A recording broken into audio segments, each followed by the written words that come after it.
Imagine acordar em uma segunda-feira e descobrir que um dos bancos mais antigos e respeitados do planeta simplesmente deixou de existir. Um banco que financiou guerras, que ajudou governos, que administrou fortunas de aristocracia britânica. Um banco que sobreviveu à Revolução Francesa, às guerras napoleônicas, à Primeira Guerra Mundial, e à Segunda Guerra Mundial e às inúmeras crises econômicas. Durante mais de 2 séculos, parecia impossível imaginar que aquela instituição pudesse desaparecer. Mas sim, ela desapareceu. E o mais impressionante, que não foi por guerra, não foi uma recessão mundial, não foi uma fraude cometida por centenas de pessoas. Foi apenas um homem, um único funcionário, sem cargo de presidente, sem cargo de diretor, sem ser dono do banco, apenas um trader de 28 anos. Seu nome era Nick Leeson. Durante anos, ele foi considerado um dos funcionários mais brilhantes da instituição. Gerava milhões de dólares em lucros. Era elogiado pelos superiores. Recebia bônus milionários. Parecia um verdadeiro fenômeno do mercado financeiro. Mas havia um detalhe que ninguém conhecia. Enquanto todos comemoravam os lucros, Nick escondia perdas gigantescas. E quanto maior era o prejuízo, maior ficava a mentira. Até que chegou o dia em que já não era mais possível esconder. Em poucas semanas, mais de 1 bilhão desapareceram. E junto com esse dinheiro, desapareceu também um banco com mais de 2 séculos de história. Mas a verdadeira pergunta não é: como Nick quebrou o Barings Bank? A pergunta é outra: como ninguém percebeu isso antes? Por que essa história não fala apenas sobre dinheiro? Ela fala sobre ego, ganância, vaidade, medo, falta de controle.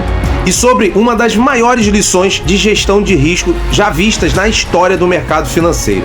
Essa é a história de Nick Leeson.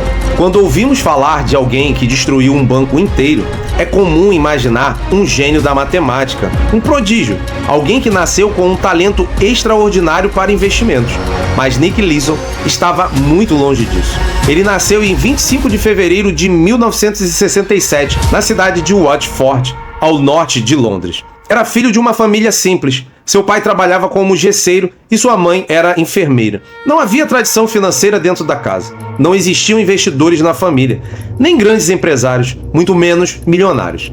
Nick cresceu com milhões de outros jovens ingleses.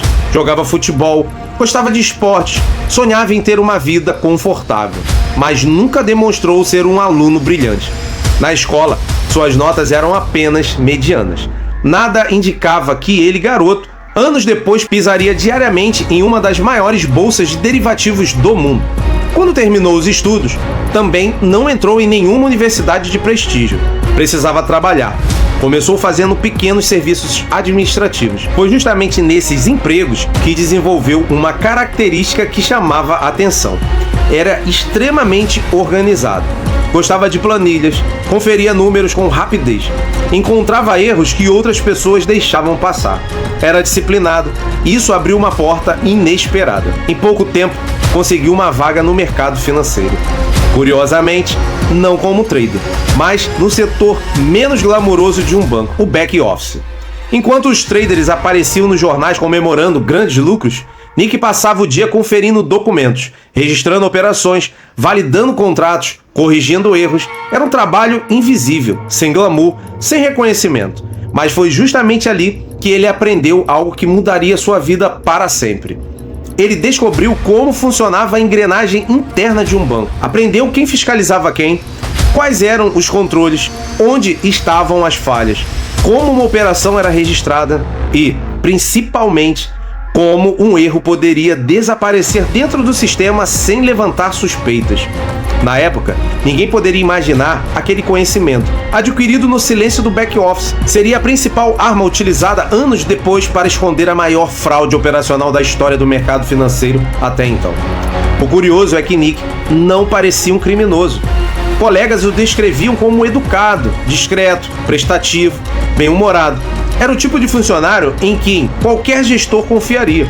E talvez tenha sido exatamente essa confiança cega que permitiu que tudo acontecesse. Porque, às vezes, os maiores desastres não começam com pessoas más, começam com pequenas decisões, pequenos erros, Pequenas mentiras que pareciam inofensivas, até que um dia já não podem mais ser controladas. No próximo capítulo, vamos conhecer o banco que acreditava ser praticamente indestrutível. Uma instituição tão poderosa que financiou impérios e que jamais imaginou que sua maior ameaça viria de dentro de casa.